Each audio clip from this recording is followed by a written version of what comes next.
把系统给的奖励全加在了复制页上。 Akibatnya, polisi menangkapku di depan puluhan miliar penonton. Alasannya karena isi novel yang kutulis persis sama dengan beberapa kasus. Semua orang yang menonton Livestreamku terpana. Ya ampun, kenapa penulisnya ditangkap? Mungkinkah novel kriminal yang dia tulis itu nyata? Aku sudah lama merasa penulis ini mencurigakan. Saran agar pihak berwenang menyelidiki dengan baik. Terbaring di tanah, aku masih bingung. Saat menengadah, kulihat wajah serius polisi wanita itu. Orang berbahaya sudah diamankan. Lokasi aman. Aku ini warga negara yang taat hukum loh. Apa kalian salah tangkap orang? Namun yang menjawab adalah suara dingin polisi wanita itu. Bawa pergi.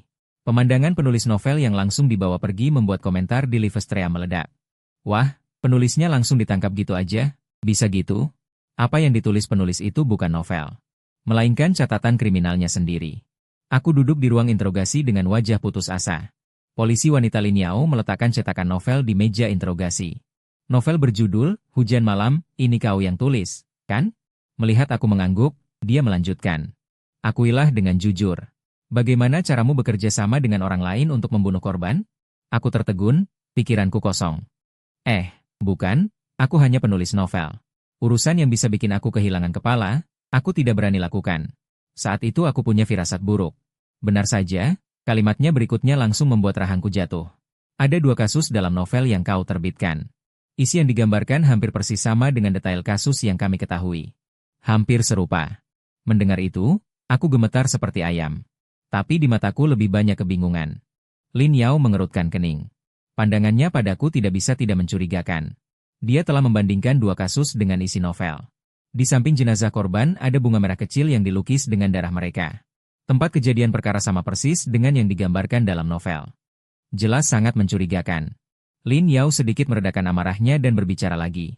Aku tahu pelaku pembunuhan berantai itu bukan dirimu. Karena kamu kekurangan waktu untuk beraksi. Mendengar itu, aku cepat-cepat mengangguk.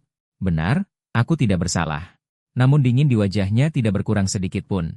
Tapi detail novelmu terlalu mirip dengan kasus. Yang paling penting adalah, kamu baru saja beberapa kali bermain murder mystery.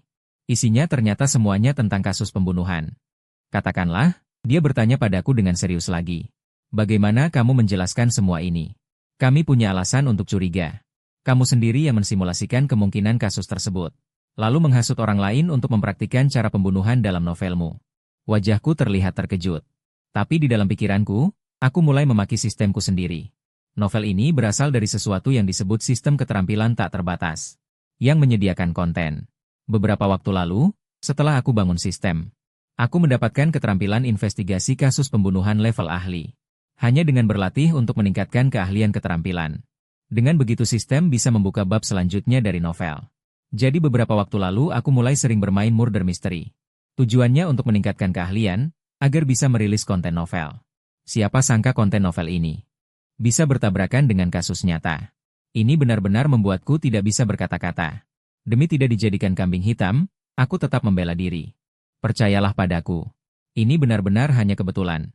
Dan tidak ada kaki tangan. Bagaimana kalau kamu jelaskan dulu padaku? Alasan kamu dalam waktu singkat pergi bermain 7 atau 8 kali murder misteri kasus pembunuhan. Lin Yao, dengan tatapan marah di matanya yang indah. Setahuku, kamu sudah miskin sampai tidak bisa bayar sewa, kan? Wajahku kaku, baru saja ingin memaksakan diri untuk menjelaskan. Tiba-tiba 2 petugas polisi masuk. Lin, kami sudah memeriksa data detailnya. Hubungan sosial pemuda ini sangat sederhana. Hampir tidak mungkin menghasut kejahatan. Lin Yao mengangkat alisnya. Mengambil dokumen dari petugas dan membacanya dengan saksama. Subai, dari kecil hingga besar tidak punya catatan kriminal. Lulus dari universitas biasa. Seorang pengangguran biasa. Tinggal di rumah kontrakan biasa. Melanjutkan membaca, dia baru yakin. Orang seperti ini di dunia nyata. Hampir tidak mungkin menghasut orang lain untuk melakukan kejahatan. Mungkin novelnya benar-benar hanya kebetulan. Periksa riwayat browsernya. Dan juga hubungannya di dunia maya. Lin Yao membuat keputusan terakhir. Selama pemuda di depanku ini di dunia maya. Juga tidak ada tanda-tanda menghasut orang lain. Itu bisa membuktikan bahwa dia memang tidak ada hubungan dengan kasus pembunuhan lagi. Tapi aku yang duduk di seberang benar-benar tercengang. Hampir ingin berlutut di tempat dan berteriak bahwa aku bersalah. Tapi jangan sentuh riwayat browserku. Namun, tindakan petugas polisi sangat cepat. Setengah jam kemudian, akhirnya terbukti aku tidak bersalah. Hanya saja, setelah Lin Yao membaca catatanku, pipinya sedikit memerah. Dia datang ke depanku, menyunggingkan senyum. Riwayat browsermu lumayan berisia. Ingat jaga kesehatan, kurangi lihat hal-hal yang tidak perlu. Sebaiknya cari pacar saja. Mendengar itu, aku hampir muntah darah. Riwayat browser terungkap. Rasanya lebih menyakitkan daripada digigit. Tapi memikirkan situasiku sekarang, masih agak malu bertanya. Ngomong-ngomong, karena sekarang aku sudah tidak bersalah. Apa aku boleh pergi? Lin Yao mengangguk sedikit. Untuk saat ini kami tidak menemukan hubungan apapun antara kamu dan penjahat. Dia kembali menatap wajahku yang linglung. Jarang-jarang menunjukkan ekspresi penyesalan.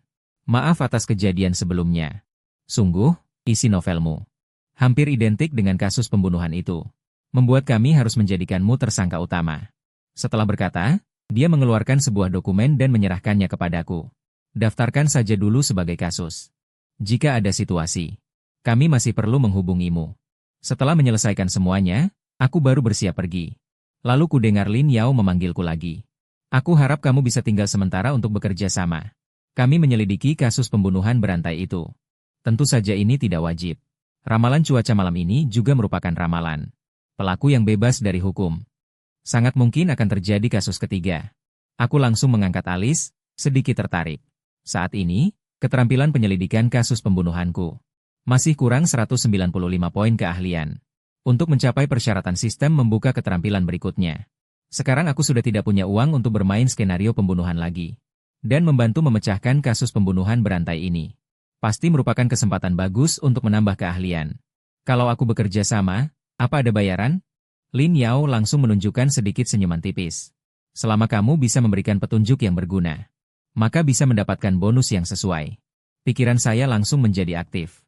Baiklah, saya tidak akan ragu untuk bekerja sama dengan kalian dalam menyelidiki kasus ini.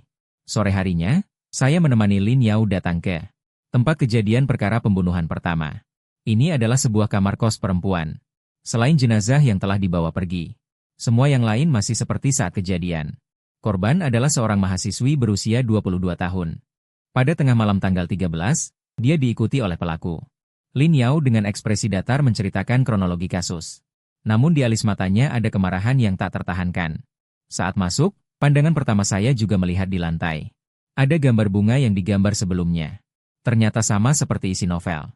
Xiaolin, untuk apa kamu membawa orang biasa ke sini?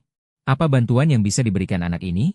Seorang pria parubaya melihat kami berdua masuk dengan ekspresi serius. Dia adalah ahli investigasi kriminal di biro, Tang Feng. Memiliki pengalaman memecahkan kasus lebih dari 10 tahun. Tapi kasus berantai ini sudah diselidiki beberapa hari. Dan sama sekali tidak menemukan petunjuk. Hasilnya, melihat Lin Yao membawa seorang pemuda yang aneh datang untuk memeriksa tempat kejadian. Kata mereka, mungkin bisa menemukan petunjuk.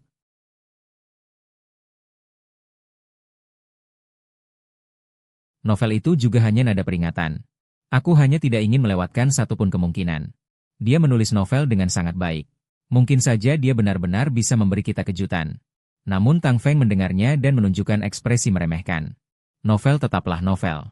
Dan juga tidak bisa sembarangan mencari pertolongan. Setelah berkata begitu, dia menoleh ke arahku. Kamu tinggal lihat saja. Jangan sentuh barang-barang. Setelah selesai membaca, cepatlah kembali. Tang Feng kembali menggeleng sedikit. Dengan suara rendah, dia bertanya kepada Lin Yao. Novel itu juga sudah kubaca. Kau tidak memberitahunya ciri-ciri pelaku dan metode kejahatannya. Sama sekali berbeda dengan yang ada di novelnya. Jika dia benar-benar mengikuti novel itu, dia akan salah besar. Tidak memberitahunya. Seperti yang kamu katakan. Sebenarnya, aku juga bertindak nekat karena putus asa. Namun, percakapan mereka berdua saat itu tidak aku perhatikan. Untuk poin keahlian dan bonus, aku sudah mulai memeriksa dengan serius. Setelah melihat sekeliling pemandangan setelah kejadian, dengan bantuan keahlian investigasi pembunuhan tingkat ahli, semua detail di dalam ruangan yang terkait dengan kasus pembunuhan, semuanya kucatat satu persatu. 5 menit kemudian, Lin Yao mendekat. Meski tidak terlalu berharap, namun tetap bertanya. Bagaimana?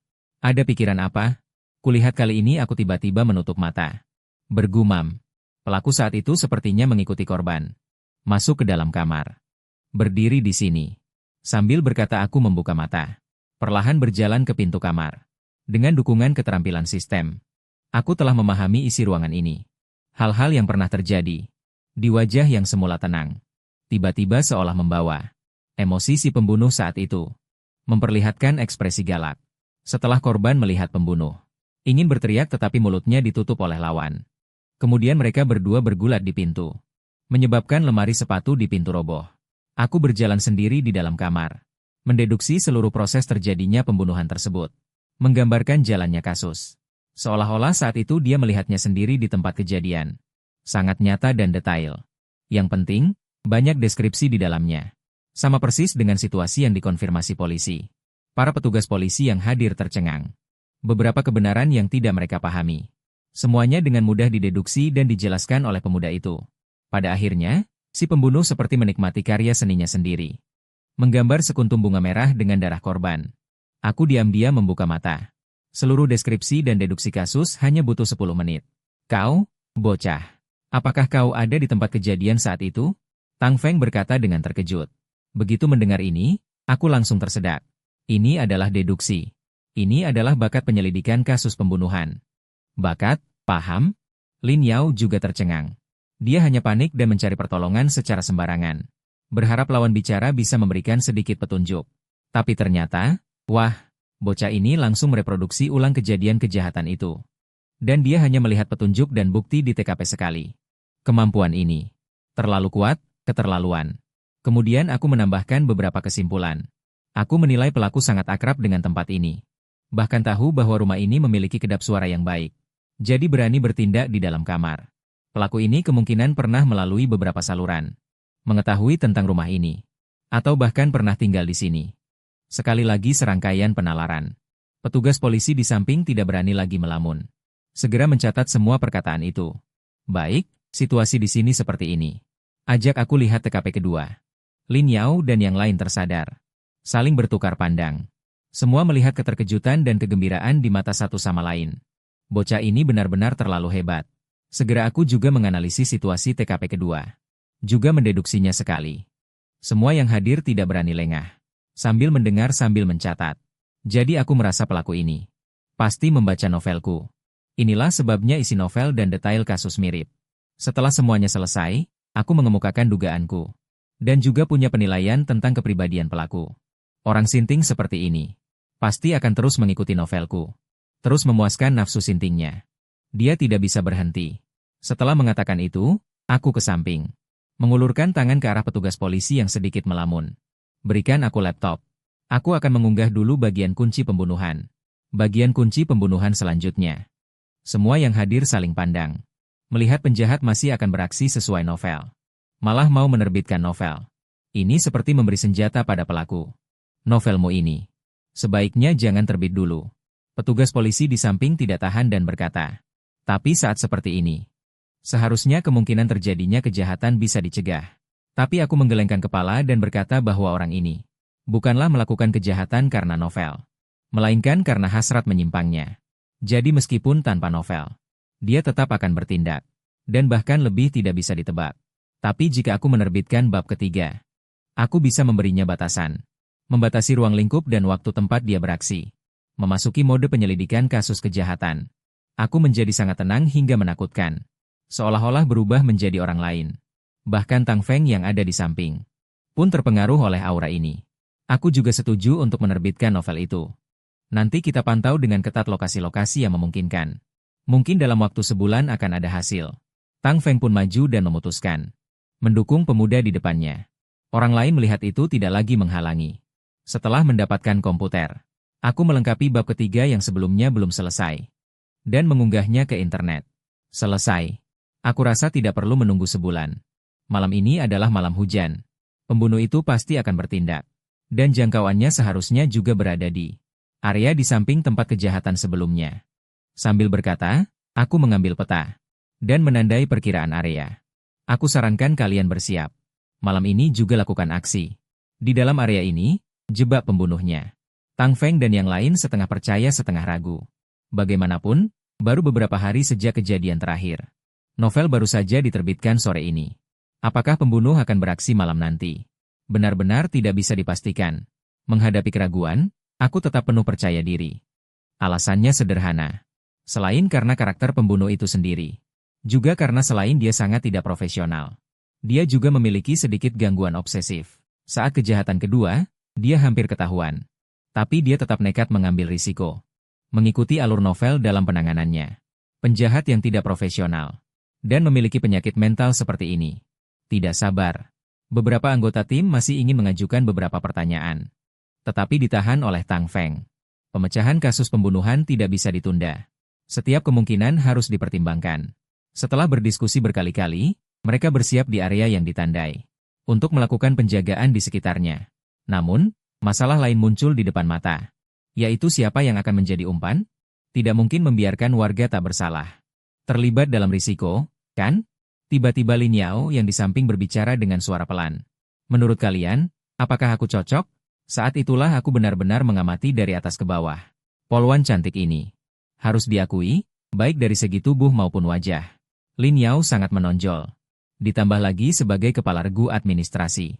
Pasti memiliki kemampuan tempur melawan penjahat. Sebagai kandidat untuk memancing tindakan pembunuh. Sangat cocok. Hanya saja pakaianmu ini harus diganti. Kalau tidak, pembunuh mungkin tidak berani bertindak melihatmu. Lagi pula, Lin Yao yang berpakaian ketat menambah kesan dingin dan gagah itu. Lin Yao mengangkat bahu sambil berkata tentu harus diganti. Tunggu saja. Aku akan mengganti pakaian biasa yang lebih cantik. Setelah berkata begitu, dia meninggalkan ruang rapat. Kali ini Tang Feng tidak bisa menahan diri. Mengacungkan jempol padaku. Kau hebat, nak. Ini pertama kalinya Xiao Lin untuk seorang pria. Secara inisiatif berganti pakaian. Beberapa polisi lainnya juga tersenyum penuh arti. Sepertinya mereka semua sedikit menantikan kemunculan Lin Yao setelah berganti pakaian. Tidak lama kemudian, Lin Yao muncul dengan seragam JK, tubuhnya ramping. Semua orang yang hadir sedikit terpana. Saat mengenakan seragam JK, sikap tegasnya dan dinginnya lenyap seketika. Digantikan dengan kesan murni dan manis. Seperti adik perempuan tetangga. Memberi rasa keakraban. Semua orang kagum pada kepala regulin mereka. Ternyata memiliki sisi seperti ini. Melihat kami seperti itu. Pipi Lin Yao juga memerah sedikit. Kakek, itu. Saya melakukan ini demi misi untuk tampil.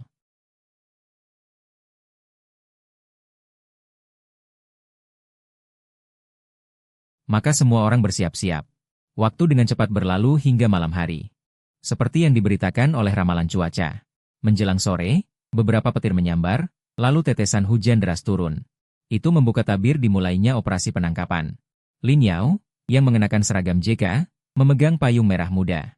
Di malam hujan yang sunyi dan sepi ini, dia terus berkeliling di ganggang dan jalan-jalan terpencil. Secara diam-diam, 7 atau 8 mobil van tak mencolok tersebar di berbagai tempat. Lebih dari 30 petugas polisi bersiaga di dalam mobil. Semua mata tertuju pada gambar yang dipancarkan dari kamera rahasia yang dipasang sementara di berbagai lokasi. Di dalam gang larut malam pukul 10 lebih. Hanya ada suara rintik hujan. Ini pasti kesempatan sempurna untuk melakukan kejahatan. Namun, Lin Yao sudah berjalan selama 1 jam penuh. Sepasang kaos kaki putihnya basah kuyup oleh air hujan. Dan dia sama sekali tidak bertemu dengan pelaku kejahatan itu. Ada apa ini? Mengapa target belum juga muncul? Beberapa petugas di dalam mobil mulai meragukan penilaian saya. Ya, sudah selama ini. Suhu malam ini sangat rendah. Dengan pakaian seperti itu, Lin Tim pasti kedinginan sekali. Menurut saya sih, menangkap penjahat dengan mengandalkan isi novel pasti tidak bisa diandalkan. Orangnya belum tertangkap. Saya lihat di layar, Lin Tim kita mulai menggigil kedinginan. Beberapa petugas di mobil tidak bisa menahan diri untuk bergosip. Saya di sampingnya juga mulai bergumam dalam hati. Mungkinkah penilaian investigasi kejahatan tingkat ahli saya salah? Tidak mungkin. Menurut penjelasan sistem, memiliki keterampilan ini sudah cukup untuk menjadi pakar kejahatan paling top di dunia. Juga mampu dengan mudah memahami psikologi penjahat. Saya sangat yakin dengan penilaian saya. Tapi kenapa pelaku tidak muncul juga? Di layar, tubuh Lin Yao yang lemah. Jelas memiliki daya tarik yang cukup. Namun, tepat saat semua orang mulai meragukan kegagalan rencana. Tiba-tiba, sesosok bayangan berjas hujan hitam muncul di sudut gelap gang. Tidak jauh di depannya, ada Lin Yao yang tampak lemah. Orang-orang di dalam mobil yang melihat pemantauan jelas menjadi tegang. Melihat jarak antara keduanya semakin dekat. Selanjutnya, pelaku itu seperti serigala buas. Tiba-tiba menerjang Lin Yao di depannya. Bahaya. Nyonya Lin dalam bahaya. Semua petugas polisi yang bersembunyi di sekitar bergerak keluar. Saat aku tiba, Aku menyaksikan pemandangan yang mengejutkan. Lin Yao mengangkat kakinya dan melakukan putaran, menjatuhkan pisau tersangka. Kemudian dia meraih kerah bajunya dan menariknya ke depan. Dengan lemparan bahu yang sempurna, dia membanting tersangka ke tanah. Setelah melakukan semua itu, Lin Yao langsung berlutut di atasnya. Mengendalikannya. Gerakannya begitu mulus dan mengesankan. Apa yang kalian lakukan? Aku hanya lewat. Tersangka di tanah masih meronta. Diam. Tindakanmu barusan sudah terekam kamera pengawas. Itu tidak mungkin. Tidak ada kamera pengawas di sini. Begitu kata-kata itu terucap, wajahnya berubah drastis. Menyadari bahwa dia telah berbicara tanpa berpikir. Bawa dia pergi. Lin Yao mendengus dingin, memberi perintah kepada petugas. Tidak lama kemudian, hasil interogasi keluar. Lin Yao keluar dari ruang interogasi dan menatapku. Seperti yang kamu katakan. Orang ini sama sekali bukan penjahat profesional. Sekarang dia sedang menangis di ruang interogasi. Sambil berkata, dia mendengus. Orang seperti ini ternyata juga tahu menangis. Di lorong, aku juga merasa lega. Duduk di kursi, bersantai. Kontribusimu sangat besar. Aku akan membantu mengajukan bonus untukmu. Aroma samar yang manis tercium di hidungku. Pandanganku terpaku pada kulit putih Lin Yao. Siapa sangka gadis seperti ini, saat menghadapi penjahat, memiliki sisi yang begitu garang. Aku cepat-cepat menggelengkan kepala. Wanita hanyalah penghalang kemajuanku. Hanya uanglah yang nyata. Jadi, kira-kira berapa banyak yang bisa kudapat kali ini? Aku segera bertanya. Sekitar 10.000, mungkin. Lin Yao mengangkat bahu. Karena kami tidak mengeluarkan sayembara. Jumlahnya tidak akan terlalu besar. 10.000 memang tidak banyak. Tapi itu sudah cukup membuatku bersemangat. Lagi pula aku hanya membantu dengan deduksi. Dalam sehari sudah dapat sebanyak ini. Keterampilan yang diberikan sistem benar-benar luar biasa. Sebelum saya sempat mengucapkan terima kasih. Lin Yao malah memberikan sebuah buku catatan lagi.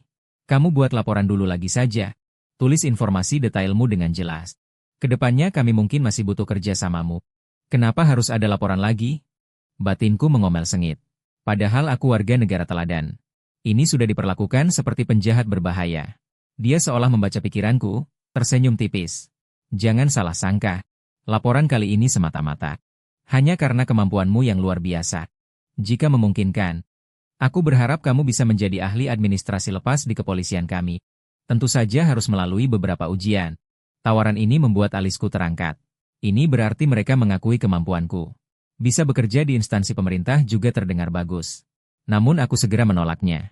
Karena kemampuan yang diberikan sistem kepadaku harus dijalankan dengan hal-hal yang sesuai. Di bawah pengawasan instansi pemerintah. Pasti sulit melakukan hal-hal tertentu. Dan sebenarnya aku sudah punya pekerjaan. Tidak baik untuk mengambil pekerjaan lain. Lin Yao mengangguk pelan. Aku tahu. Penulis novel, kan? Hanya saja data karyamu yang mandek. Menurutku lebih baik kamu membantu di kantor polisi saja. Aku merasa sedikit canggung. Untungnya Lin Yao tidak menanyakan lebih lanjut. Karena kamu tidak mau, aku tak akan memaksanya. Kamu bisa pulang dulu dan istirahat. Begitu Lin Yao selesai bicara. Suara pemberitahuan sistem pun terdengar di pikiranku. Keesokan paginya, aku menyalakan komputer. Melihat naskah yang sudah kutulis, aku menghela napas. Menjadi penulis baru sungguh sulit. Novel yang diberikan sistem ini berjudul Novel Hujan Malam. Baik dari segi alur maupun gaya bahasa. Semuanya kelas atas. Namun sayangnya, setelah dirilis beberapa waktu, tidak banyak yang populer. Bahkan editor yang menanganiku sering kali cuek. Pesan yang kukirim 2 hari lalu sampai sekarang belum dijawab. Saat aku hendak menutup kotak obrolan editor, Tang Tang langsung mengirimkan 2 pesan padaku. Ya ampun, bukumu menjadi populer. Data tiba-tiba melonjak dan meroket. Lalu dia mengirimiku emoji kembang api. Informasi mendadak ini membuatku sedikit bingung. Maka aku mencoba bertanya dengan hati-hati. Jadi, hari ini bukan hari April Mop, kan? Ini benar. Lihat sendiri datanya, kamu akan tahu. Tidak kusangka novel pembunuhan seperti ini bisa populer. Kemampuanmu cukup bagus. Kali ini editor Tang Tang hampir langsung membalas. Berbeda dengan sikap sebelumnya, dia berubah 180 derajat padaku. Tanpa adanya rekomendasi. Koleksi sudah melebihi 20.000. Jadi saya langsung mengajukan posisi rekomendasi untukmu. Diperkirakan saat itu data akan terlihat lebih bagus. Semangat ya, kamu harus berusaha dengan baik. Berita ini membuatku merasa sangat tidak nyata. Saat saya melihat puluhan ribu koleksi novel itu, saya tidak bisa menahan air mata kebahagiaan. Dan saat ini grup penggemar pembaca saya. Penulis sudah sehari tidak muncul. Mungkin sudah tamat. Kemungkinan besar sudah ditahan.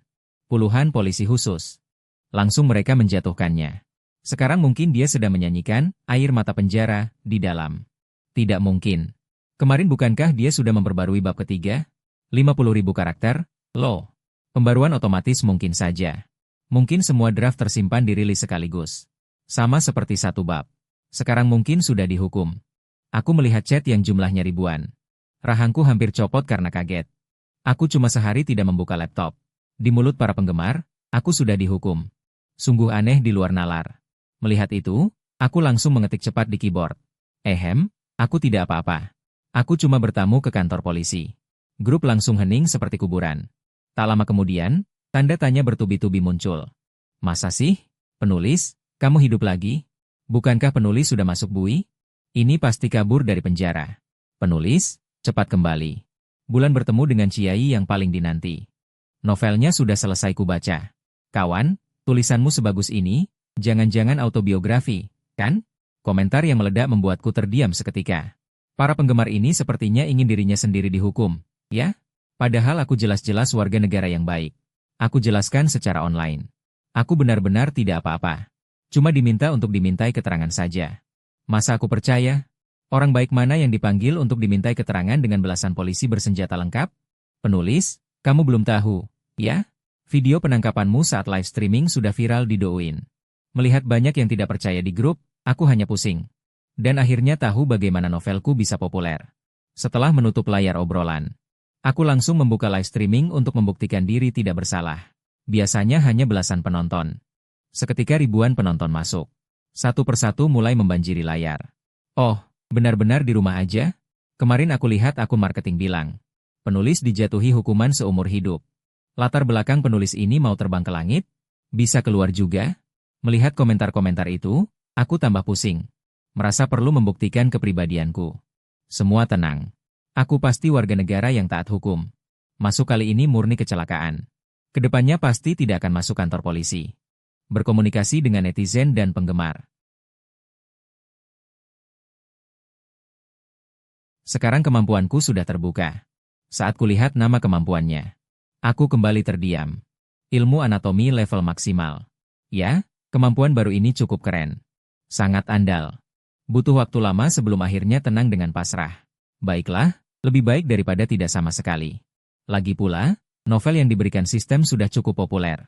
Itu cukup membuktikan bahwa produk sistem sangat potensial. Asal terus bertahan. Menjadi penulis hebat ada di depan mata. Memikirkan itu, aku langsung penuh semangat. Cepat klik ambil kemampuan.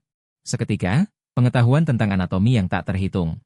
Seperti pencerahan, terus mengalir ke dalam pikiranku. Hatiku sangat bersemangat. Meskipun cukup keren. Tapi bagaimanapun ini gratis. Halaman skill menampilkan current proficiency 0 dari 350.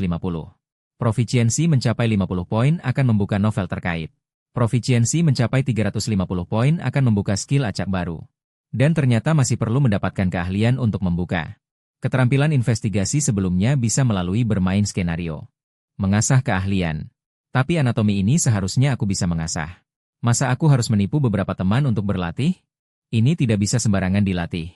Aku mondar-mandir di kamar cukup lama. Akhirnya menemukan satu cara. Tidak bisa mencari teman. Menggunakan hewan untuk latihan, kan bisa? Langsung lakukan. Pergi ke pasar terdekat membeli ayam yang sudah diolah. Lari ke supermarket mengambil pisau dapur yang pas. Karena kondisi terbatas, sementara pakai yang ada. Sayatan dari atas ke bawah hampir tidak mengenai bagian penting. Tidak ada pembuluh darah penting atau organ dalam. Seluruh proses sangat mulus. Akhirnya satu ayam utuh berhasil kupotong sempurna. Namun yang mengecewakan adalah, setelah semua itu, proficiency hanya naik 2 poin. Ingin mencapai 50 poin untuk membuka novel baru. Setidaknya harus membedah lebih dari 20 ekor. Dan berdasarkan pengalamannya bermain skenario pembunuhan sebelumnya. Cara yang sama untuk menaikkan tingkat keahlian akan semakin menurun efektivitasnya. Pada akhirnya, mungkin satu ekor ayam pun tidak akan memberi poin keahlian. Tidak bisa, aku harus mencari cara lain yang lebih cepat dan lebih banyak menambah keahlian. Melihat sisa uang di ponsel sebesar 1.500 yuan. Rasa jijik terhadap hal-hal terkait. Sepertinya sudah mulai berkurang cukup banyak. Beberapa tebasan kemudian aku mendengar suara peningkatan keahlian. Suara notifikasi yang terus bertambah. Akhirnya, setelah aku mendengarnya, keahlian mencapai 52-350, membuka kunci novel. Kemampuan pembedahan. Aku menghela napas panjang. Novel akhirnya terbuka.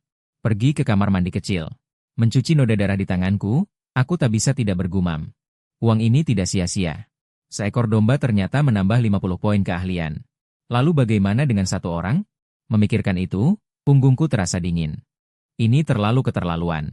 Keahlian macam apa yang diberikan sistem bodoh ini?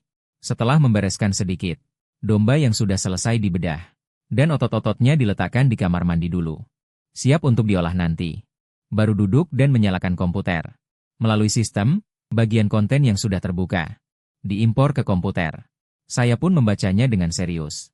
Harus diakui, ini novel yang sangat bagus. Baik gaya bahasa maupun rasa terlibat.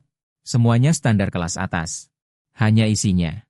Mencoba-coba di batas garis merah. Saat saya sedang asyik membaca, tiba-tiba pintu kamar sewaan diketuk. Hei, Lau Bai. Hari ini aku libur. Ayo pergi main internet. Bangun dan buka pintu, ternyata itu Pang Pang. Teman akrab sejak kuliah. Ayo, jangan di rumah terus. Hari ini kita ke warnet, berdua duduk bareng. Malam ini bawa aku ke Platinum di LoL. Kalau tidak, kita berdua nginep di warnet saja. Mendengar itu, aku agak pusing. Orang ini sudah 1000 pertandingan di Silver. Semalam bawa dia ke Platinum? Mana mungkin. Sayangnya sebelum aku sempat menolak, dia sudah menyeretku keluar. Hal pertama di warnet adalah membuka pusat penulis. Langsung menyelesaikan lanjutan Malam Hujan sekaligus. Lalu membuka buku baru. Mengunggah episode pertama teknisi bedah mayat. Oh iya, Pang, pinjam aku uang dong. Setelah bicara beberapa kalimat, aku masih merasa tidak enak. Akhirnya minta uang pada Pang Pang. Awalnya tinggal 1.500 yuan. Setelah membeli bahan bedah, tersisa hanya 300 yuan. Sekarang kekurangan uang sampai pusing.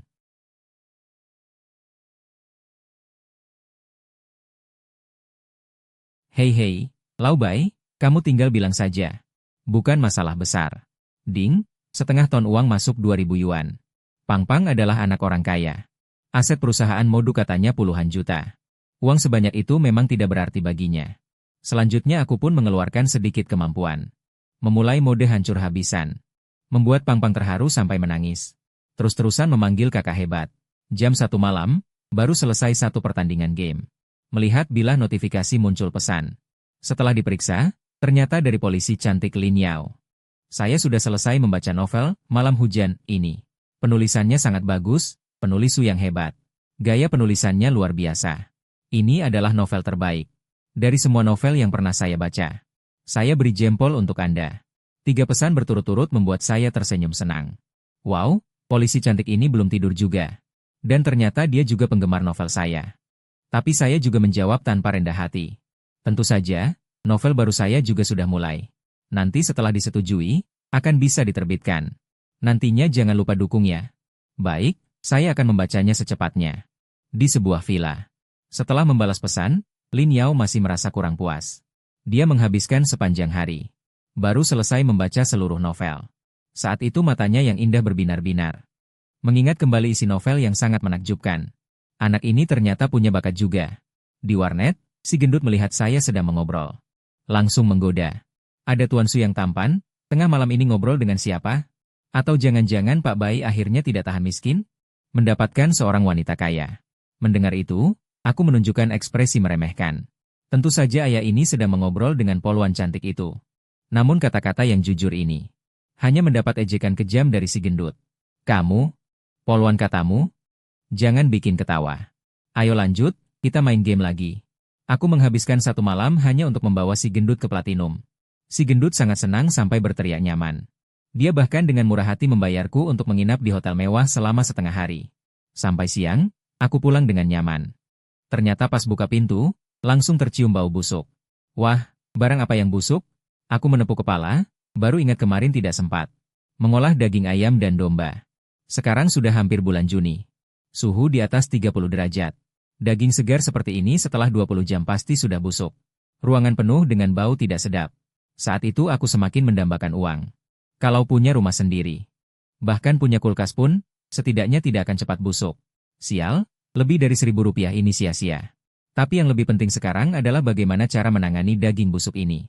Nenek pemilik kos sekarang sedang berjemur di bawah. Kalau dia melihatku membawa daging busuk berbulu dan bertulang keluar dari rumahnya, pasti hari itu juga aku akan diusir dan harus mencari kontrakan baru. Jadi aku langsung online dan membuat postingan minta bantuan di forum. Bagaimana cara menangani puluhan kilogram daging kambing bertulang dan berbulu? Sudah agak busuk, sangat mendesak. Tidak sampai beberapa menit, para netizen di forum sudah membalas puluhan komentar. Bro, dagingmu ini legal nggak? Sebaiknya ini benar-benar daging kambing. Kalau tidak, hukum tidak akan luput. Si pembuat postingan hebat deh. Segera menyerahkan diri dapat keringanan hukuman. Meskipun sebagian besar hanya bercanda. Tapi aku masih menemukan informasi berharga di antara banyak balasan. Untuk menangani bulu, sebenarnya mudah. Gunakan larutan natrium hidroksida dengan konsentrasi tetap. Untuk tulang, rebus dulu baru buang. Supaya tidak mudah berbau busuk dan menarik perhatian. Bagian selanjutnya menjelaskan alat yang diperlukan. Setelah membaca balasannya dengan saksama, aku merasa tercerahkan. Netizen generasi ini benar-benar cerdik. Maka dia segera mengikuti informasi yang diberikan. Membeli bahan kimia terkait dan mulai memproses. Setelah sibuk hampir setengah hari, akhirnya berhasil membuang puluhan kilogram daging kambing yang busuk. Membuka komputer dan langsung melihat pesan bahwa buku baru telah lulus review. Editor di belakang layar, Tang, juga dengan cepat menemukanku. Langsung secara proaktif mengeluarkan kontrak terbaik dan menandatangani buku ini. Aku seolah melihat seorang penulis hebat yang mulai bersinar. Teruslah berusaha, aku sangat menantikannya. Kali ini nada bicara Tang lebih hangat. Balasannya juga langsung cepat. Sikapnya sudah berubah dari editor dingin menjadi kucing kecil yang langsung membalas. Di sisi lain, di kantor polisi, waktu istirahat. Lin Yao, dengan seragam polisi dan aura dinginnya, saat ini sedang menyangga dagu sambil terus menyegarkan daftar karya penulis. Setelah beberapa saat, akhirnya muncul sebuah buku baru dalam daftar. Di matanya yang cantik itu tak bisa disembunyikan kegembiraan. Setelah melihat judul bukunya, dia tak bisa menahan diri untuk bergumam. Anatomi Waktu. Novel orang ini kenapa terasa semuanya baru ya? Nama novel ini sekilas terlihat tidak sederhana. Profesinya juga membuatnya sangat tertarik pada novel jenis ini. Sambil lalu memberikan 5 tiket rekomendasi yang tersisa di akunnya. Barulah dia mulai membaca dengan penuh minat. Pada awalnya masih terasa cukup normal. Kemampuan menulisnya masih sangat kuat. Terlihat jelas. Saat dia melihat yang kelima, tiba-tiba merasa ada yang tidak beres dengan isi novel. Kasus ini terlalu tidak asing. Lau Tang, tolong ambilkan untukku berkas kasus besar yang dirangkum tahun lalu. Beberapa saat kemudian, tumpukan berkas kasus besar yang belum terpecahkan selama bertahun-tahun di kepolisian diletakkan di depan Lin Yao. Dia segera menemukan berkas kasus pembedahan mayat hidup dari 5 tahun lalu. Bagaimana bisa ini begitu kebetulan? Melihat sekilas informasi kasus, lalu melihat isi novel di layar. Atau mungkin penjahat meniru novel dalam beraksi, itu masih bisa dimaklumi. Tapi 2 kali? Apalagi ini kasus rahasia dari 5 tahun lalu. Selain petugas yang menangani perkara, tidak ada orang lain yang tahu detailnya sama sekali. Kecuali orang itu adalah pelaku. Semakin dipikirkan, hati Lin Yao semakin berat. Mungkinkah dirinya tertipu oleh penampilan polos tersangka? Pasti harus diperiksa sampai tuntas. Maka dia segera memanggil beberapa anggota tim. Bergegas menuju alamat Subai. Saat itu aku sedang duduk di depan komputer. Mengetik 2 bab terakhir novel sambil live streaming. Setelah mengunggahnya, aku menghela napas panjang. Meskipun novel ini sudah selesai sebelumnya. Tapi mengetik saja tidak mudah. Pantesan ada master yang live streaming 1 jam. Cuma bisa mengeluarkan 300 kata. Namun di ruang live streaming, banyak netizen yang sudah membaca beberapa bab pertama tentang catatan pembedahan. Semuanya heboh. Bro, novelmu ini keren banget. 8 bab, 6 orang mati. Novelnya sangat bagus. Tapi penulis, apakah kamu punya salah pengertian? Tentang kata, menjadi manusia. Hannibal lihat saja langsung angkat jempol. Penulis beneran menulis autobiografi lagi. Hati-hati ditangkap lo. Layar penuh tanda tanya membuatku sedikit canggung. Aku juga tidak mau. Sistem yang menyebalkan ini yang memberikan isi novel seperti itu. Semuanya tenang. Novel itu hanyalah fiksi. Penangkapan sebelumnya adalah kesalahpahaman. Seumur hidup tidak akan ada yang kedua kali. Lagi pula aku sebenarnya orang baik. Tipikal adik kelas yang buru-buru memberiku kartu teman baik. Sambil tersenyum menjelaskan beberapa hal. Barulah dia meregangkan badan dan bersiap untuk berhenti siaran dan beristirahat sebentar. Di dalam hati juga merasa sedikit bersemangat. Dengan popularitas seperti ini, Live streaming sebulan mungkin bisa menghasilkan 1 hingga 20 ribu. Ini benar-benar bisa membuatku kaya. Saat aku pikir hidupku akan lepas landas, pintu kamar sewaanku tiba-tiba diketuk lagi. Begitu pintu dibuka, 7 atau 8 petugas polisi langsung masuk. Yang memimpin ternyata adalah Lin Yao, yang semalam masih mengobrol denganku di WeChat. Dan di belakangnya ada ahli administrasi Tang Feng dan lainnya. Kalian kok datang lagi? Melihat petugas polisi ini lagi, aku sedikit bingung. Ini baik-baik saja, kenapa tiba-tiba datang lagi? Padahal aku baru saja berjanji pada penggemar bahwa aku orang baik, pasti tidak akan masuk kantor polisi lagi. Tapi Lin Yao tidak bicara. Ahli administrasi Tang Feng di belakangnya maju dan berkata, "Kami mencarimu untuk kembali, ingin memahami situasi novel terbaru yang kamu rilis. Situasinya agak mencurigakan." Mendengar itu, aku langsung merinding. Tidak mungkin semudah ini, kan? Bagian mana lagi yang mirip? Aku berteriak dalam hati. Sistem, jangan bilang kau menjebakku lagi. Tapi kali ini sikap petugasnya jauh lebih baik. Setidaknya mereka tidak mendobrak pintu. Hanya membawamu kembali untuk menanyai situasi. Tang Feng menjelaskan satu kalimat. Penampilannya yang menakjubkan dalam kasus sebelumnya membuatnya sangat menyukai pemuda ini. Namun tak lama kemudian, sebagai ahli administrasi, Tang Feng menyadari ada yang tidak beres di dalam ruangan. Aroma samar obat kimia dan bau busuk membuatnya sedikit mengernyitkan dahi. Pandangannya tanpa sadar mulai mengamati sekeliling. Lalu di atas meja, ia melihat beberapa botol kaca kosong berisi larutan kimia. Setelah memeriksanya sebentar, wajah Tang Feng hampir seketika menjadi dingin. Sebagai petugas administrasi berpengalaman 10 tahun, ia sangat tahu apa yang bisa dilakukan dengan larutan kimia ini. Jika dicampur bersama, melarutkan daging, melarutkan kulit. Dalam kasus yang dilakukan oleh beberapa intelektual, semua elemen ini pernah muncul. Biasanya juga menjadi informasi kunci dalam pemecahan kasus. Saat itu, Tang Feng dan yang lainnya, beberapa petugas polisi lainnya saling bertukar pandang. Para petugas itu langsung mengerti. Mulai mendekatiku tanpa menunjukkan gerakan mencurigakan. Di samping, Lin Yao juga mengenali elemen-elemen tersebut. Matanya menajam, seolah teringat sesuatu. Dia berjalan perlahan menuju kamar mandi. Senter ultraviolet khusus yang dibawanya dinyalakan dan diarahkan ke dalam. Pendar cahaya yang mengerikan langsung tampak. Di bawah pendar itu, bercak-bercak.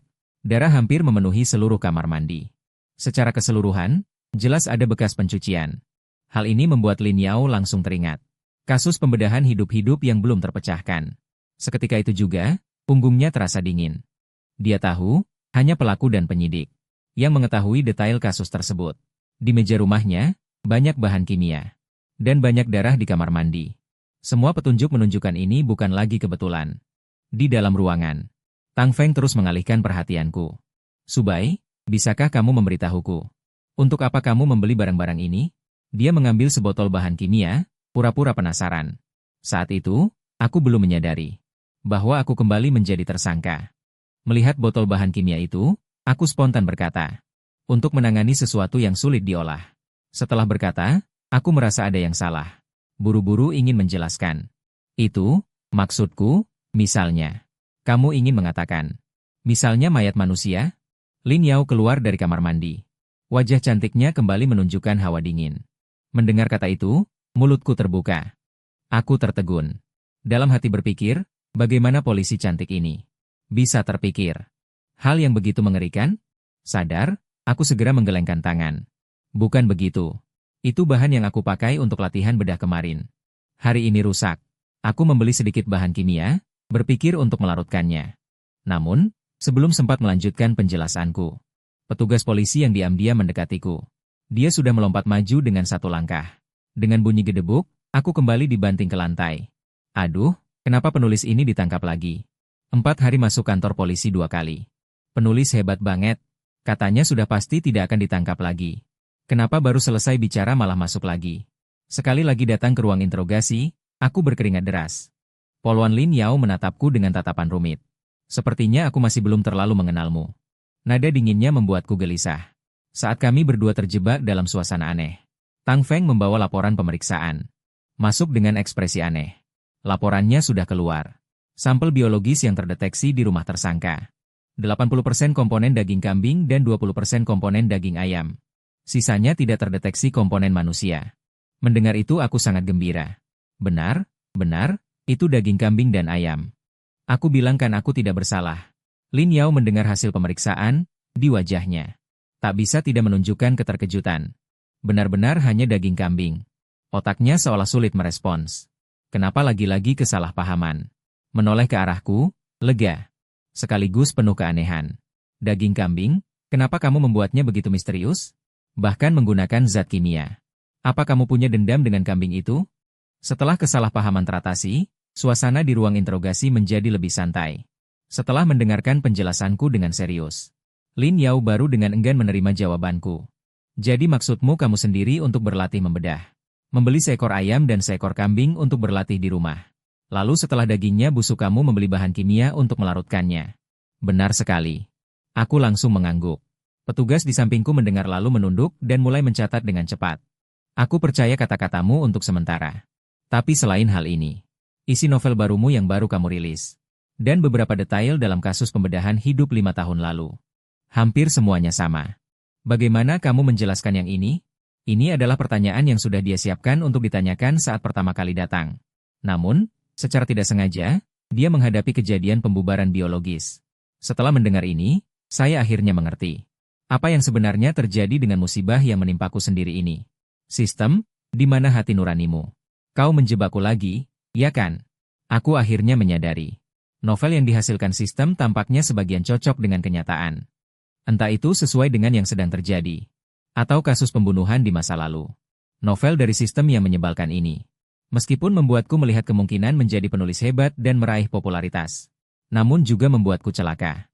Kasus 5 tahun lalu itu belum terpecahkan sampai sekarang. 01 melihat aku benar-benar tidak tahu harus menjelaskan apa, lalu ia angkat bicara. Setelah pelaku berturut-turut melakukan 2 aksi dan merenggut 2 nyawa tak bersalah, dia menghilang begitu saja. Oleh karena itu, detail spesifik dari aksi tersebut hanya kami petugas penyidik dan pelaku itu sendiri yang tahu. Katakanlah, dia melangkah maju. Jangan diam.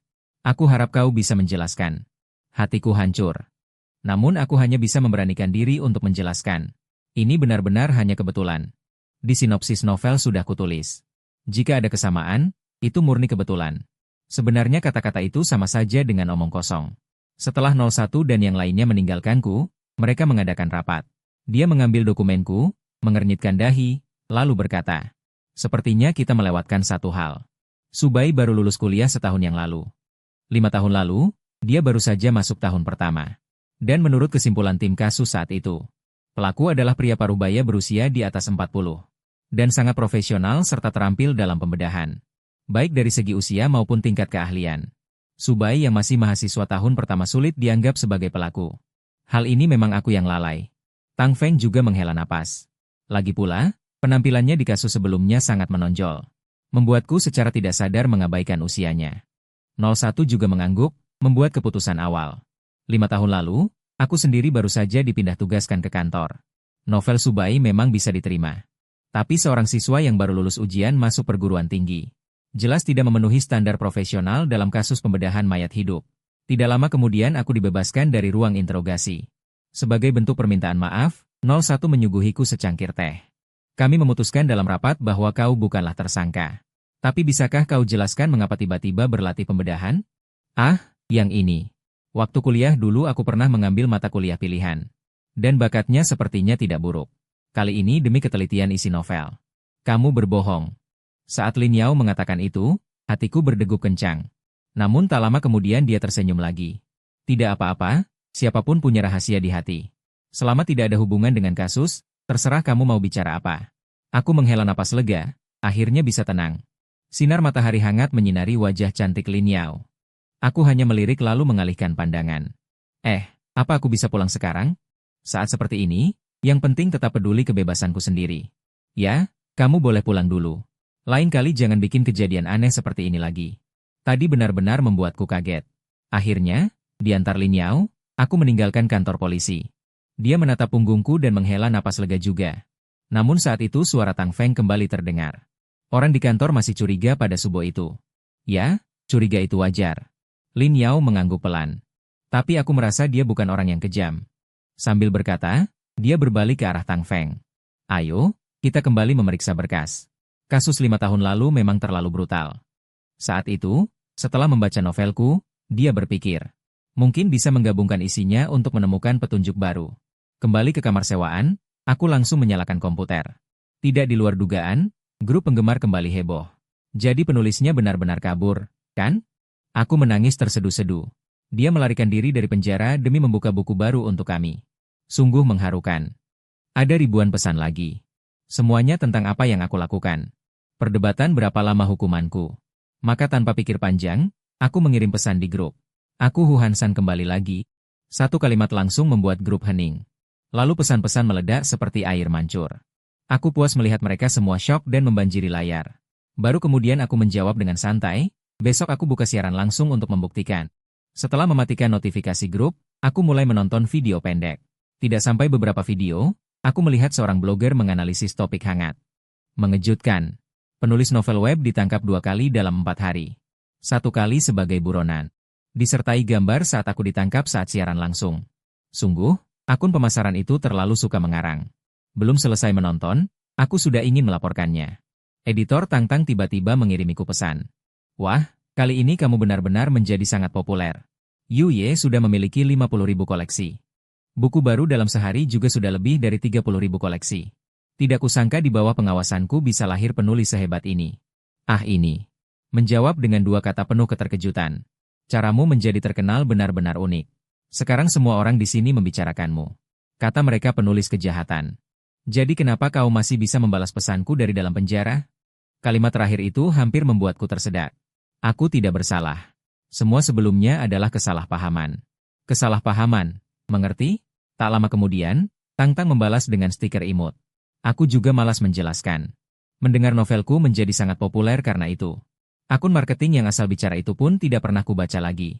Kadang di era yang mengutamakan lalu lintas pengunjung. Tidak perlu banyak penjelasan. Keesokan paginya. Setelah mandi dan bersiap, aku langsung memulai siaran langsung.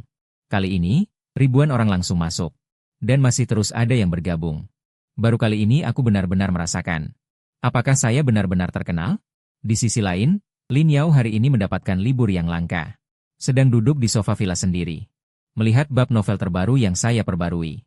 Bab besar 8.000 kata itu saya baca dengan penuh kenikmatan. Pada saat yang sama, punggung saya tidak bisa menahan rasa dingin. Mulut masih bergumam membaca akhir bab ini. Kalimat terakhir. Sambil berkata, dia kembali teringat pada kasus itu. Pelaku kasus itu, setelah 2 kali berturut-turut, melakukan aksi kejahatan, lalu menghilang secara misterius. Sudah 5 tahun tidak muncul lagi. Juga tidak meninggalkan informasi apapun. Sehingga kasus itu hanya bisa ditunda untuk sementara. Tepat pada saat itu, suara dering telepon yang menusuk telinga. Tiba-tiba berbunyi. Mengangkat telepon. Suara orang di seberang terdengar berat. Komandan Lin, ada masalah. Baru saja terjadi sebuah insiden kejahatan besar. Anggota tim lainnya sudah sampai di lokasi. Ucapan tegang dari seberang telepon. Membuat Lin Yao mengangkat alis. Baik, saya tahu. Aku segera ke sana. Status cuti langsung berakhir. Saat memeriksa komputer, dia kembali melihat baris kata dalam novel itu. Pembunuh yang sudah lama tidak aktif. Akhirnya tidak bisa menahan hasrat di hatinya. Ingin kembali menunjukkan seni di dalam hatinya. Hal ini membuatnya tiba-tiba gelisah. Tidak mungkin sekebetulan ini, kan? Di dalam kamar sewaan. Aku sedang membungkuk dan meyakinkan pemilik kos. Tenang, bulan ini pasti aku bayar sewa. Kalau tidak bayar juga tidak usah kau usir aku. Aku sendiri yang akan pindah. Baik, ini kau sendiri yang bilang. Kalau sebelum pergi tidak lunasi sewa bulan lalu. Aku akan potong dari uang jaminanmu. Aku membungkuk dan terus meyakinkan. Akhirnya susah payah meyakinkan pemilik kos untuk pergi. Untungnya aku punya pemasukan. Ditambah bonus dari kasus sebelumnya. Kalau tidak, benar-benar miskin sampai tidak bisa bertahan hidup. Setelah berpikir, aku kembali membuka aplikasi menulis. Penonton kembali melontarkan komentar bercanda khas. Streamer, kapan kau kembali minum teh lagi? Melihat komentar yang memenuhi layar, aku berkata dengan tegas. Kalian tenang, aku Subai ini orang baik. Biarpun mati kelaparan, mati di luar. Lompat dari sini. Tidak akan ada yang bisa membuatku kembali lagi. Setelah bicara, aku merasa sangat puas. Sikap penuh keteguhan ini. Pasti tidak akan ada yang bilang aku buronan lagi, kan? Baru selesai bicara. Ponselku berdering. Saat kuangkat, itu suara Lin Yao. Subai, kau datang ke kantor polisi sebentar. Mendengar itu, aku langsung bingung. Apa ini? Hari ini aku belum melakukan apa-apa. Mental langsung jebol. Baru saja aku menyatakan sikap. Ini tidak langsung menampar mukaku sendiri. Bukan karena dirimu. Kali ini adalah undangan. Semoga kau bisa datang membantu menyelidiki sebuah kasus. Aku langsung lega. Tapi begitu ingat omonganku tadi, jadi agak bingung. Tidak bisa, siaran langsung belum dimatikan. Ini adalah kesempatan sempurna untuk menunjukkan keteguhan. Dan citra sebagai orang baik. Menolak, harus tegas menolak. Setelah bertekad, baru saja ingin berbicara. Lalu mendengar Lin Yao berkata bahwa kasus kali ini ada hadiahnya. Asalkan membantu memecahkan kasus. Bisa mendapatkan bonus 100.000.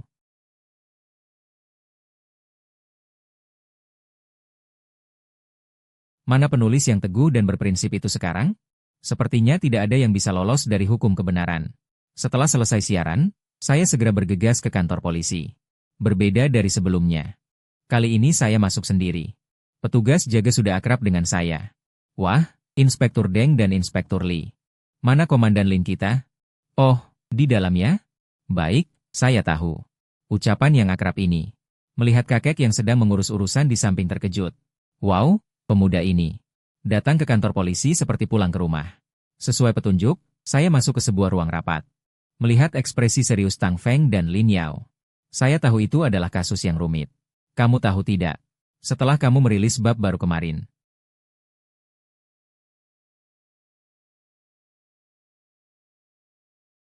Saya langsung mengerti. Jantung berdebar, di saat yang sama agak terbiasa. Sepertinya lagi-lagi sama dengan isi novel saya. Saya masih ingin mengatakan sesuatu, tapi Lin Yao bicara lebih dulu. Saya tahu kasus ini tidak ada hubungannya denganmu. Saya hanya penasaran bagaimana inspirasi novelmu datang. Untuk pertanyaan ini, saya justru sangat tenang. Bukankah sebelumnya saya sedang berlatih otopsi? Inspirasi novel tentu saja harus didapat dengan tangan sendiri. Cara kalian penulis novel mencari inspirasi. Semuanya sedekat ini ya? Ya, benar. Industri kami memang seperti ini. Menulis novel seperti apa? Kurang lebih pasti ada hubungannya. Dulu ada penulis novel penjara. Yang benar-benar masuk untuk merasakan. Mata indah Lin Yao berkedip. Di hati Lin Yao, tampaknya terhadap industri novel ini. Muncul pandangan baru. Dan kalian juga cukup sulit ya. Setelah beberapa kalimat penjelasan singkat, dia menyampaikan tujuan kali ini. Kamu kebetulan memiliki kemampuan penyelidikan kriminal dan otopsi. Kali ini memanggilmu adalah berharap kamu membantu. Kita bersama memecahkan kasus. Lalu hadiah 100.000 yang dijanjikan sebelumnya? Sudah tahu kamu akan bertanya seperti itu. Lin Yao melirikku dengan tatapan sinis.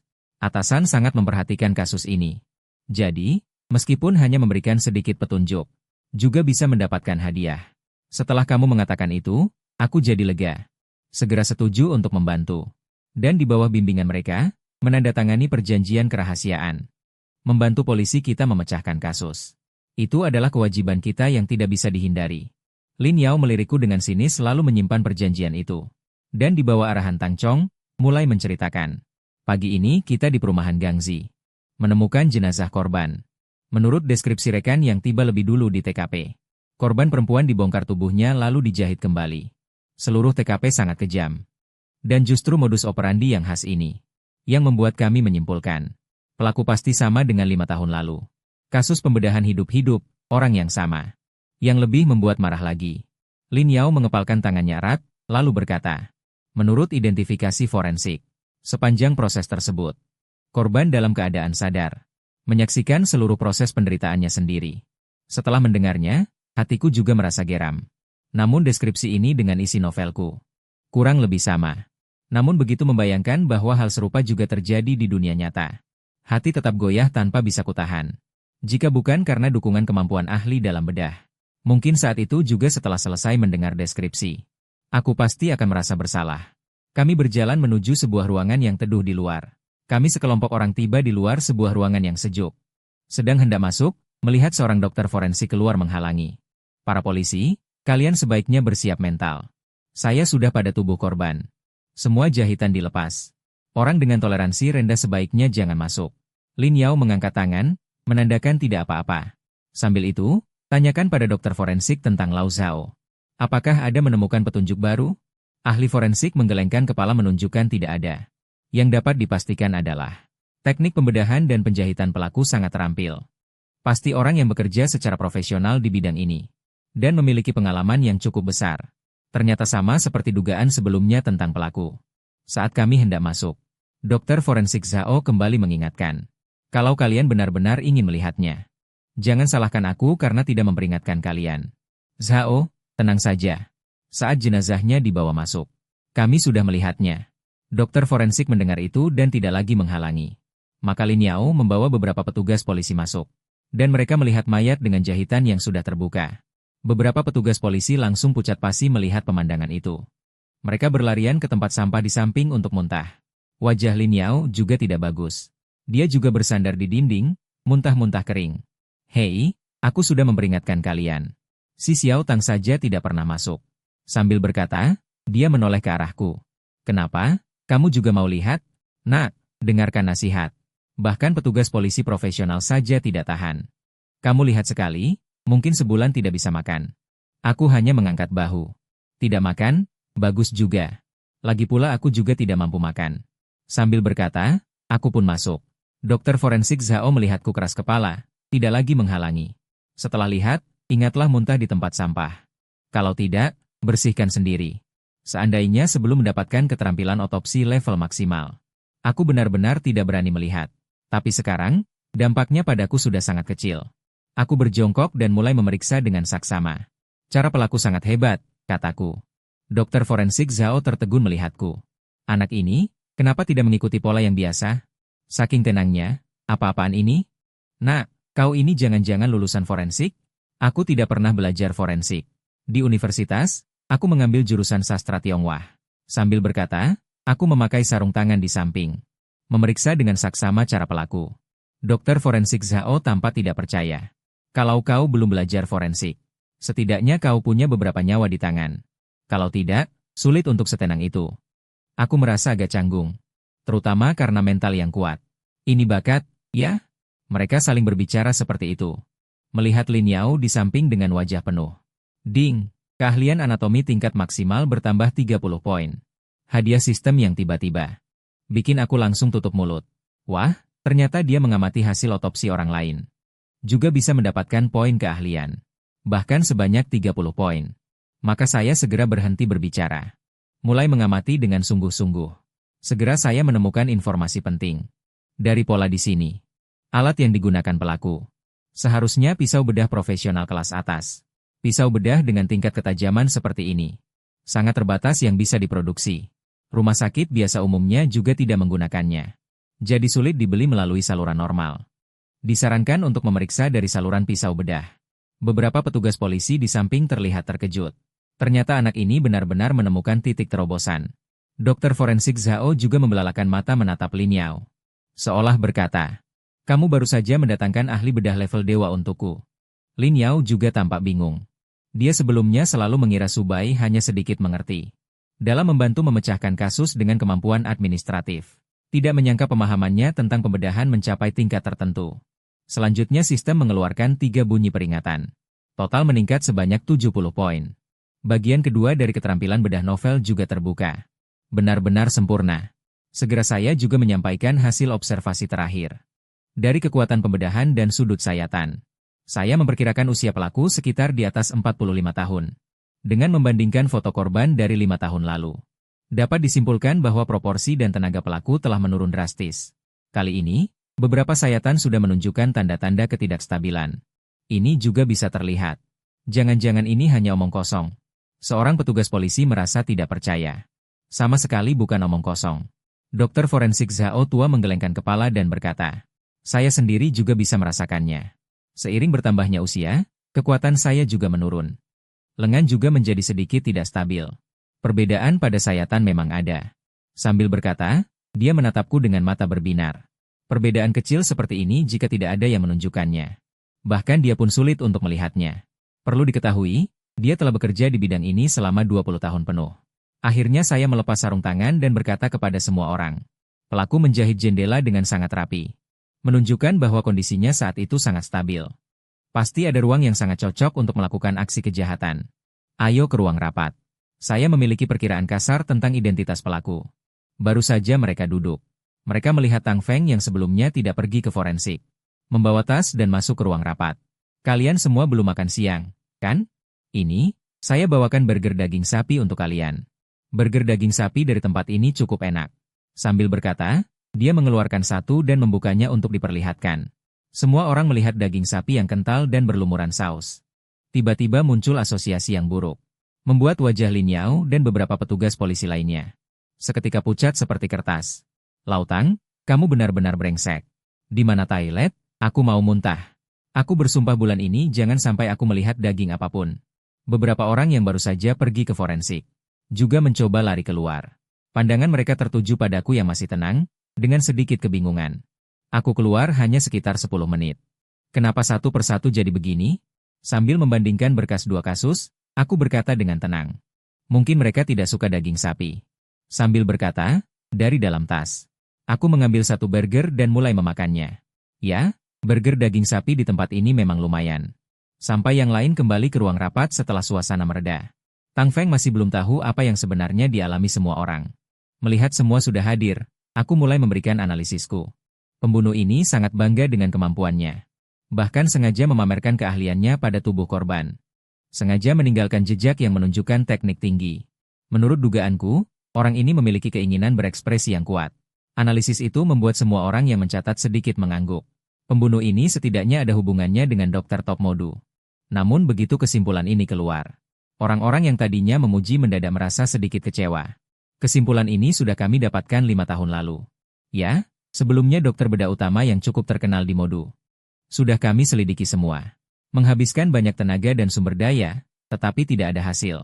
Jadi, kemungkinan besar pembunuhnya bukan dokter-dokter terkenal itu. Mendengar itu, aku hanya tersenyum. Aku hanya bilang ada hubungannya dengan dokter top. Namun belum tentu mereka adalah dokter top itu sendiri. Mungkinkah mereka ini adalah guru dari para dokter tersebut? Artinya, pelakunya mungkin seorang profesor dari sekolah kedokteran tertentu. Satu kalimat membuat ruang rapat langsung hening. Setelah berdiskusi, mereka sepakat dengan kemungkinan hasil ini. Hanya ada satu hal yang agak merepotkan. Karena semua ini hanyalah dugaan. Jika dugaan itu salah, menangkap secara gegabah seorang profesor yang terhormat adalah hal yang sangat merepotkan. Sebenarnya sebelumnya kami juga curiga, namun tidak memiliki bukti nyata. Aku menghela napas panas, sedikit tidak berdaya.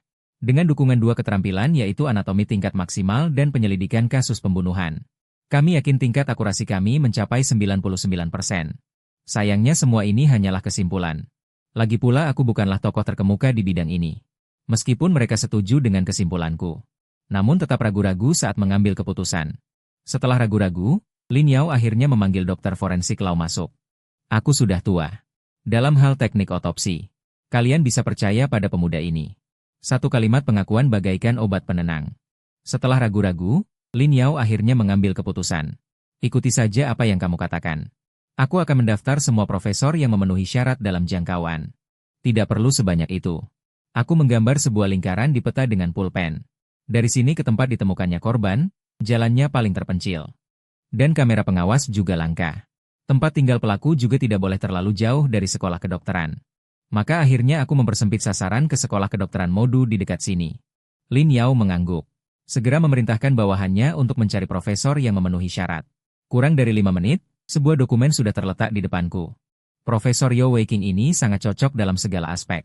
Namun tepat saat Lin Yao dan yang lain bersiap untuk bertindak, seorang pria parubaya yang berwibawa masuk dengan tiba-tiba. Benar-benar main-main. Orang yang datang adalah wakil kepala MA Yuan. Setelah mengetahui aksi kami, dia langsung menelepon. Menangkap seorang profesor secara gegabah tanpa bukti kunci. Tahukah kalian betapa merepotkannya hal ini? Aku tahu ini akan sangat merepotkan. Lin Yao berdiri dan berkata, namun jika kali ini kita tidak menyelidikinya, bukankah kita membiarkan pelaku terus menyakiti orang-orang tak bersalah? Semua konsekuensi akan aku tanggung. Kamu tidak sanggup menanggung tanggung jawab ini. MA Yuan sedikit tenang setelah mendengar perkataan itu. Namun ia tetap bersikeras melarang aksi. Saat itu Tang Feng tampil sebagai penengah. MA Yuan, sebenarnya aksi kita kali ini bukanlah penangkapan, melainkan mengundang untuk kooperasi dalam investigasi. Lagi pula ini satu-satunya titik terobosan yang kita miliki. Jadi kami memutuskan untuk mencoba. Perkataan Tang Feng sebagai anggota senior langsung menenangkan MA Yuan. Kata, kooperasi investigasi, terdengar jauh lebih enak. Beberapa polisi lain juga berdiri membujuk. Semua orang bicara silih berganti, membuat MA Yuan tercengang. Ia menatap lurus ke arahku di belakang orang banyak. Anak ini jangan-jangan memberi bawahannya minuman pengelabuh. Yang lain gegabah, sudahlah. Kenapa Tang Feng yang kalem saja mendukung aksi ini? Baiklah, karena kalian semua anggap ini terobosan. Maka aksi ini diserahkan sepenuhnya kepada Lin Yao. Saat undang profesor itu, ingat sopan santun. Setelah itu ia langsung berbalik keluar ruang rapat. Seiring hilangnya segala hambatan. Selain aku yang tinggal di kantor polisi menunggu berita. Sebagian besar polisi ganti pakaian preman. Menuju sekolah kedokteran Modu untuk bersiap tindakan. Profesor Yeo Wei King yang baru selesai 1 jam kuliah. Bersiap pulang makan. Tiba-tiba sadar ada banyak orang asing di sekeliling. Namun mereka bukan muridnya sama sekali. Lin Yao lebih dulu menghadang di depan dan berbisik. Profesor Yeo Wei King, tentang kasus penyamaran. Kami ingin undang Anda ke kantor polisi untuk kooperasi penyelidikan. Kerumunan orang mendekat membuat Yeo Wei King tercengang. Kalian tangkap saya kenapa? Saya baru saja ikut konferensi internasional di luar negeri. Selalu ikut rombongan. Tidak ada waktu untuk berbuat kriminal. Saat dia bingung. Mahasiswa di sekeliling juga terkejut. Melihat orang-orang yang mengerumuninya. Dan Lin Yao dan kawan-kawan mendengar tentang konferensi luar negeri. Saat dengar kalimat itu, ekspresi mereka semua tertegun. Profesor Yeo, kapan Anda pulang ke dalam negeri? Saya baru turun pesawat siang tadi. Pulang langsung ngajar 1 kelas. Saya tidak bersalah. Semua ini bisa kalian cek. Hingga Yeo Wei King mengeluarkan tiket pesawat. Ini tiket hari ini. Saya belum sempat klaim biaya. Lin Yao dan yang lain langsung terkejut. Tidak lama kemudian, masalahnya segera terungkap. Yeo Wei King memang pergi bersama kelompok pertukaran medis. Setidaknya ada lebih dari 20 orang dalam rombongan yang bisa menjadi saksi. Beberapa saat kemudian, wakil kepala dinas membentak keras di telepon. Lihat saja masalah yang kalian timbulkan. Lin Yao segera meminta maaf kepada Profesor Yeo. Jika dia tidak mau memaafkan, hukumanmu pasti akan dijatuhkan. Maaf Profesor Yeo, kami terlalu terburu-buru. Lin Yao membungkuk dalam-dalam kepada Yeo Wei King. Untungnya, Profesor Yeo ini sangat ramah. Dia hanya tersenyum dan tidak menuntut apapun. Misi gagal. Lin Yao keluar bersama belasan petugas polisi. Komandan Lin. Menurutku, kita tidak seharusnya mempercayai Subai itu. Benar sekali. Jika bukan karena Profesor Yeo yang lapang dada.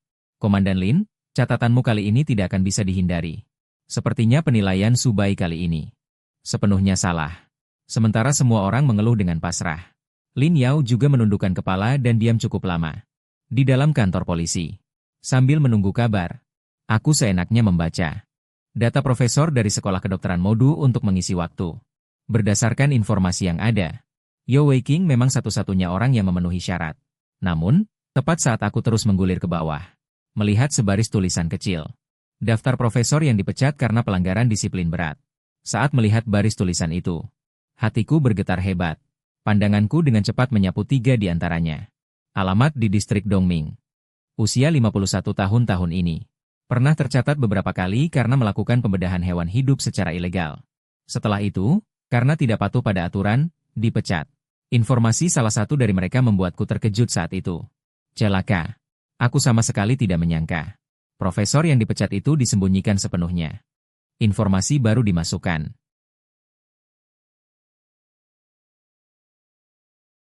Selama bukan orang bodoh, pasti akan segera memusnahkan bukti.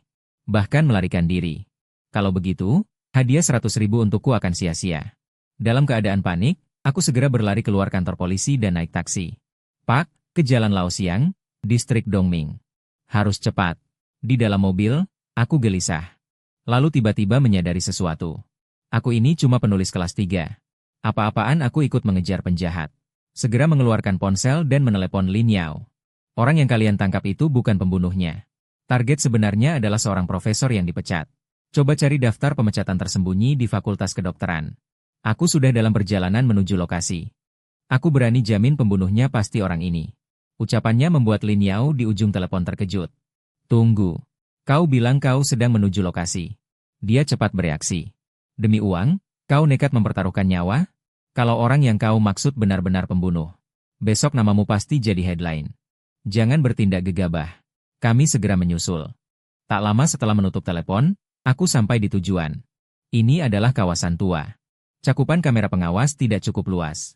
Saat memikirkan ada seorang pembunuh yang telah melakukan 3 kasus di sini, aku bergidik ngeri. Setelah mengamati beberapa putaran, baru hendak mencari tempat untuk mengintai. Kulihat seorang pria sekitar 50 tahun. berpenampilan sopan. Sedang menyeret koper dan menatapku tajam. Astaga! Jantungku tiba-tiba berdebar kencang. Tuhan, jangan main-main seperti ini. Kalian sudah tahu semua? Pria itu berbicara dengan suara serak yang sangat tertekan. Tidak, aku tidak tahu. Aku cepat-cepat melambaikan tangan menyangkal. Aku cuma lewat. Aku tidak tahu apa-apa. Tapi orang di depanku tidak peduli dengan ucapanku. Memperlihatkan ekspresi yang hampir bengkok. Aku sudah tahu. Kalian sama sekali tidak mengerti seni. Setelah berkata, pria itu tiba-tiba mengeluarkan pisau. Dan berlari ke arahku. Bro, tenang, aku benar-benar cuma lewat. Aku berlari sambil berteriak. Di dalam hati rasanya hancur. Pergi ke sini. Jangan-jangan aku cuma jadi umpan buat pembunuh. Dapat satu tebasan pisau, ayo lihat aku menghindar. Pada saat yang sama, sangat ketakutan. Jika aku tertusuk pisau, pasti akan membuat dagingku robek. Yang lebih menyedihkan, aku tidak familiar dengan jalan. Aku semakin lari ke arah yang salah.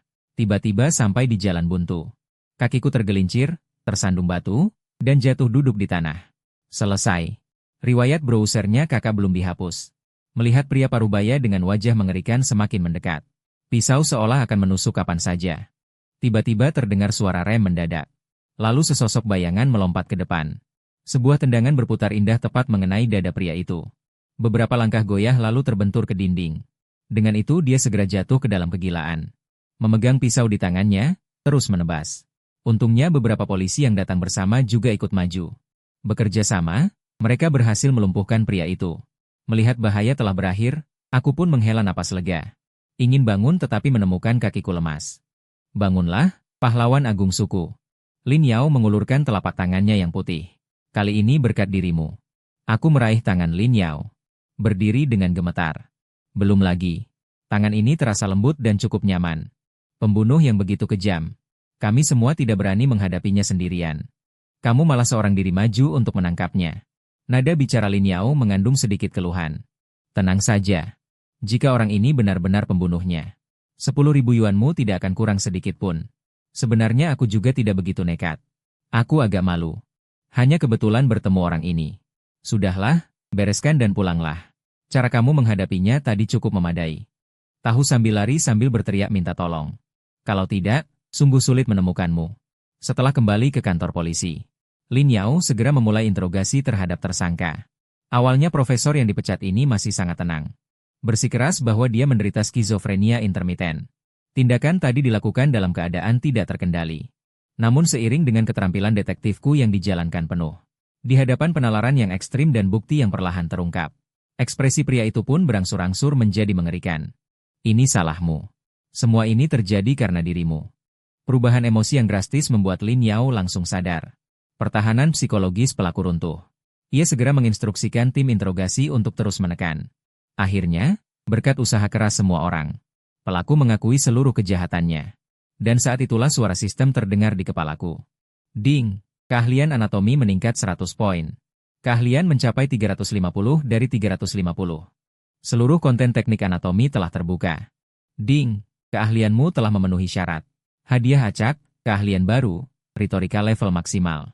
Serangkaian bunyi peringatan membuatku semakin bersemangat.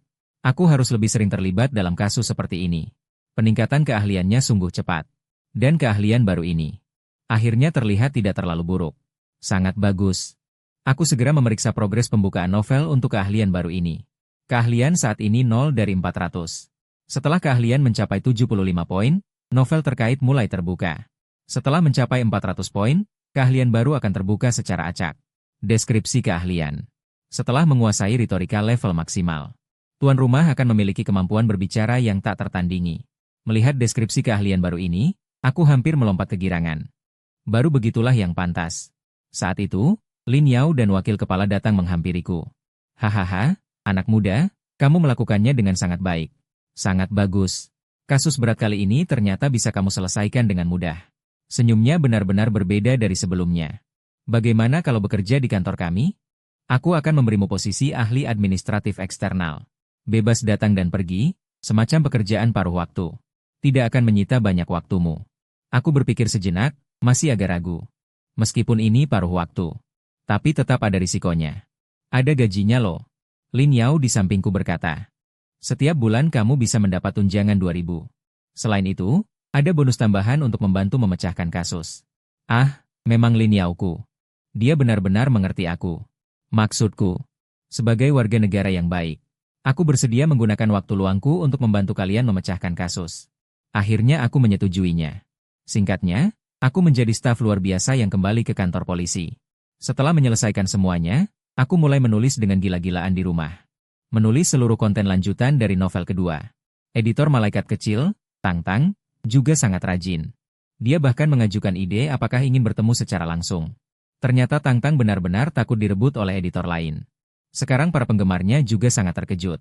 Akhirnya tidak lagi membahas pengkhianatan penulis atau hal yang terkubur, melainkan mulai serius mendiskusikan alur cerita. Hal ini membuatku sebagai penulis sangat lega. Setelah menjadwalkan rilis bab lanjutan dari Ahli Bedah, aku mulai memikirkan pembukaan skill baru. Nama, pidato level max. Sepintas sudah jelas bahwa cara meningkatkannya adalah dengan berbicara dengan orang lain. Saat itu juga temanku si gendut mengetuk pintu rumahku. Selamat ya, bye. Kudengar novelmu jadi populer. Hehe, lain kali kalau sudah jadi dewa, jangan lupakan temannya. Ah, ini hasil dari kerja keras. Melihatnya, aku pun sangat bersemangat. Kebetulan bisa jadi kesempatan untuk meningkatkan skill. Dengan cepat, mengandalkan kata-kata pembujukku. Aku membuat si gendut terharu hingga air mata berlinang. Bahkan akhirnya emosiku sendiri ikut terseret. Lihatlah betapa miskinnya rumahku. Selain sukses, aku tak punya pilihan lain. Kak Su, mulai sekarang aku ikut kau saja. Ayah angkat, di atas segalanya. Ding, skill pidato level max naik 5 poin. Apa-apaan ini? Cuma sedikit? Saya langsung merasa tidak enak. Setelah membuang-buang waktu begitu lama, cuma dapat 5 poin keahlian. Latihan pidato level maksimal ini benar-benar sulit. Untungnya, hasilnya cukup bagus. Orang gendut yang merupakan anak konglomerat itu benar-benar berhasil aku tipu sampai bingung. Sebentar, apakah mungkin orang gendut itu adalah kenalan? Jadi hanya diberi sedikit sekali. Aku segera menemukan alasannya. Sedang merenung. Si gendut menyeretku keluar untuk main internet lagi. Ayah angkat, kemarin aku jatuh ke peringkat emas. Hari ini bawa aku naik ke berlian. Keesokan harinya di pagi hari, aku akhirnya punya waktu luang untuk membuka kunci novel baru. Aku si kutu buku memutuskan turun ke jalan mencari orang asing untuk dicoba.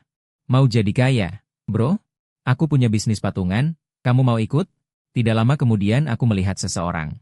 Seorang pria parubaya sedang berkeliling mencari orang untuk diajak bicara. Aku mengamati orang itu dari kejauhan. Pikir dalam hati, apa dia seorang bos? Tapi bos mana yang keliling jalan mencari orang untuk bisnis? Meski bingung, aku tetap menjadikannya target. Maka aku mendahuluinya dan berbicara. Saudara, kau ingin tahu arti hidup? Dia tampak sedikit terkejut. Diam sebentar, lalu berkata, kau ingin kaya? Tidak menjawab, aku langsung melancarkan pidato tingkat maksimal. Mulai mengoceh mengikuti arah pembicaraannya. Soal kaya, kau jangan terlalu aktif, bla bla bla. Ekspresi pria parubaya dari awalnya bingung. Lalu merasa ada benarnya. Akhirnya berubah menjadi sangat bersemangat. Kau bicara bagus sekali, saudara. Tidak, kita harus kerja sama bisnis. Aku punya bisnis besar yang mau dibahas denganmu. Sungguh, jamin kau jadi kaya raya. Melihat antusiasme di wajahnya. Seolah hampir menganggapku saudara sendiri. Tapi pikiranku saat ini sepenuhnya tertuju pada sistem. Setelah menolaknya, aku hanya meninggalkan nomor telepon. Sampai di rumah, aku memeriksa panel skill sistem. Selama mengelabui, pidato tingkat maksimal total. Mendapat 2 kali hadiah. Ditambah sebelumnya mengelabui si gendut. Sudah terkumpul 83 poin. Selamat, Tuan, tingkat kemahiran tercapai. Membuka novel.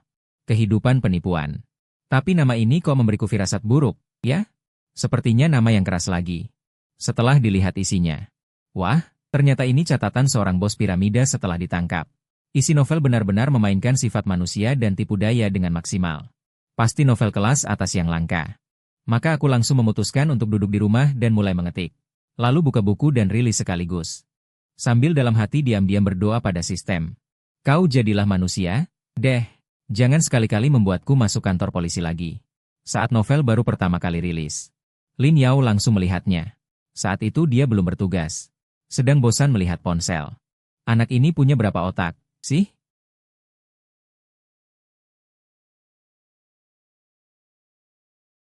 Kenapa sangat mirip dengan kasus piramida yang sedang mereka awasi? Ya ampun, anak ini dari mana dapat inspirasinya? Tepat saat itu. Seorang polisi yang belakangan selalu bertugas di lapangan kembali ke kantor polisi untuk melapor. Seorang polisi yang akhir-akhir ini sering bertugas di luar kantor kembali ke kantor polisi untuk melapor. Lin Yao, kabar terbaru. Aku menemukan bahwa kepala kecil dari bisnis piramida yang kita awasi pagi tadi melakukan kontak dekat dengan seorang pemuda. Sambil berbicara, dia meletakkan sebuah foto di atas meja. Aku sudah memotret wajahnya. Pemuda itu kemungkinan besar adalah titik terobosan. Lin Yao melirik foto itu, dan otaknya langsung mati sesaat. Menengadah, matanya bolak-balik antara polisi dan foto itu. Apakah kamu yakin tidak salah memotret? Polisi yang sudah bertahun-tahun bertugas di lapangan matanya penuh kepastian. Pasti benar. Merasa kepalanya pusing. Karena pemuda di foto itu bukan orang lain. Tepatnya adalah Subai yang sudah 2 kali ditangkap ke kantor polisi olehnya. Kenapa lagi anak ini? Apa mungkin dia benar-benar diam-diam melakukan MLM? Kemudian dia merasa ada yang tidak beres. Karena sebelum bekerja sama sepenuhnya dengan dia, kantor polisi sudah menyelidiki Subai dengan jelas. Pihak lain benar-benar tidak memiliki hal yang mencurigakan. Dengan keraguan di hati, dia akhirnya memutuskan untuk datang dan bertanya langsung. Malam itu saya sedang bersama si gendut makan sate pinggir jalan. Tidak lupa menggunakan skill untuk menaikkan level kemahiran. Si gendut di samping terus memanggil, ayah angkat, setiap kali. Namun begitu mendongak, saya melihat Lin Yao berjalan ke arah kami. Seharusnya saya baru menerbitkan buku baru. Kenapa dia sudah datang? Jangan-jangan dia datang lagi untuk menangkap saya ke kantor polisi? Sistem, kau benar-benar menyusahkan. Seiring jarak keduanya semakin dekat, hatiku juga menjadi sangat gugup. Saat Lin Yao tiba di depanku, aku malah duduk tegak dengan tenang. Baiklah, aku mengaku. Buku itu yang aku terbitkan. Tapi aku tidak bersalah. Bisakah kamu menangkapku setelah aku selesai makan sate ini? Lin Yao tidak mengindahkan ucapanku.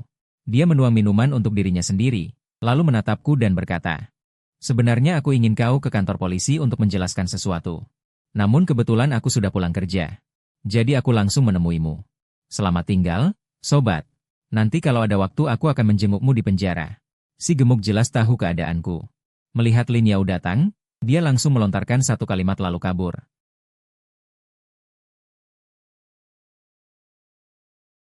Pasti kau tahu aku tidak mungkin melakukan bisnis piramida itu, kan? Baiklah, anggap saja itu sebuah kebetulan. Sambil berkata, dia mengeluarkan sebuah foto dari dadanya. Apakah kau kenal orang ini? Aku menatap dengan saksama. Wah, bukankah ini pria Parubaya yang pagi ini?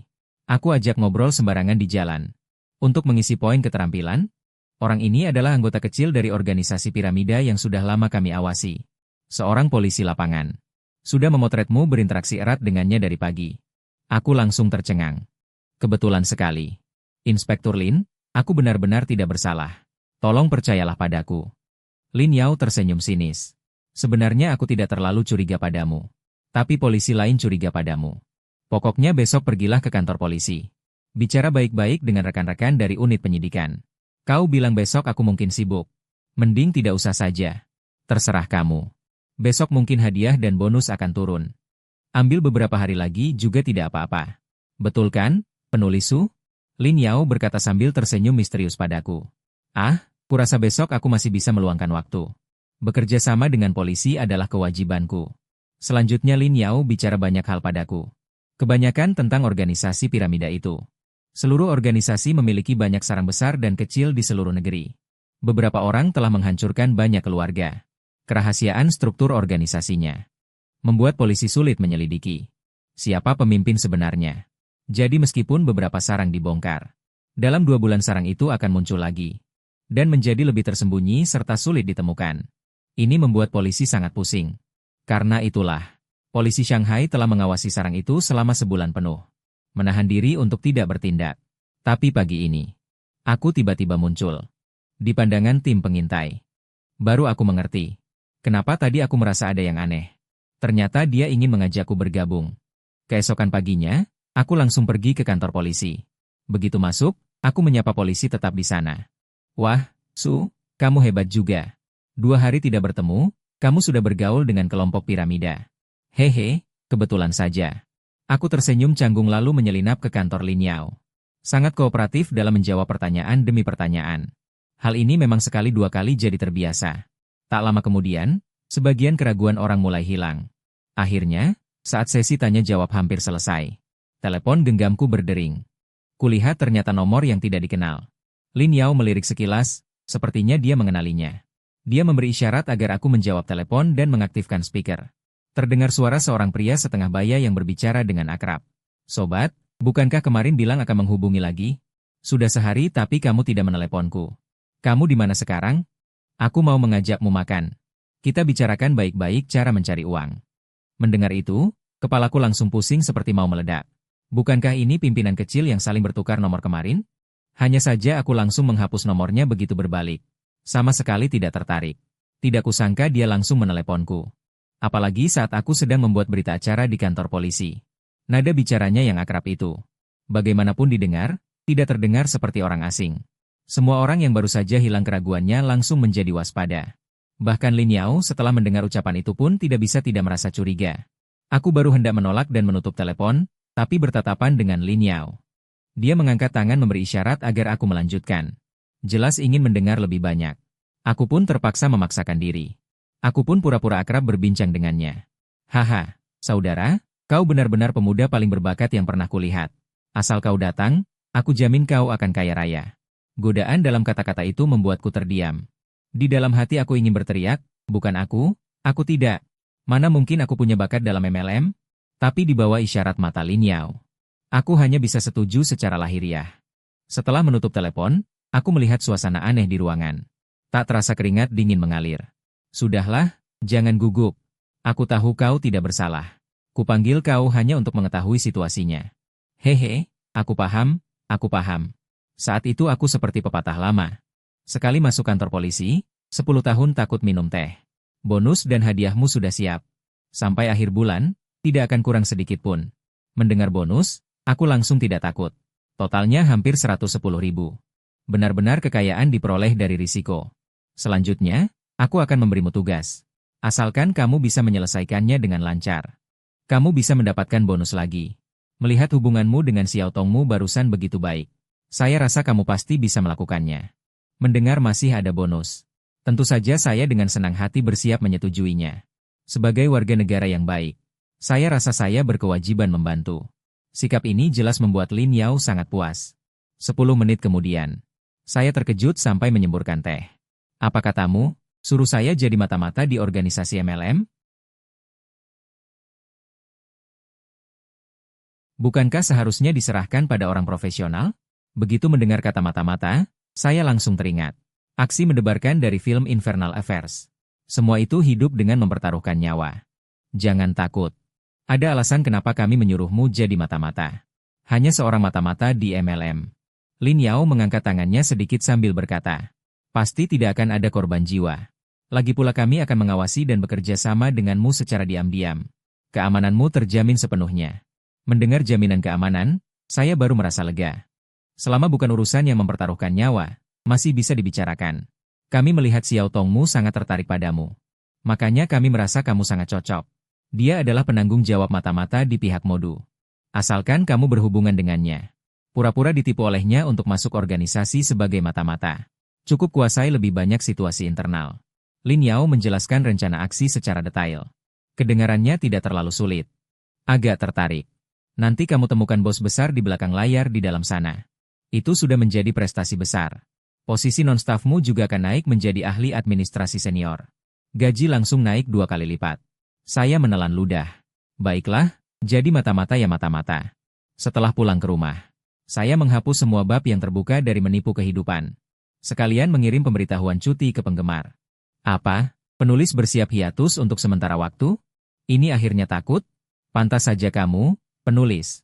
Masuk penjara 3 kali. Cuma minta cuti saja. Kok bisa ditafsirkan seperti itu? Penulis sampai jadi begini, tidak ada yang seperti ini. Sehari kemudian, sesuai janji, aku datang ke restoran yang ditentukan oleh bos kecil itu. Dia keluar dari ruang VIP dengan wajah penuh semangat untuk menyambutku. Hahaha, saudara, akhirnya kau datang.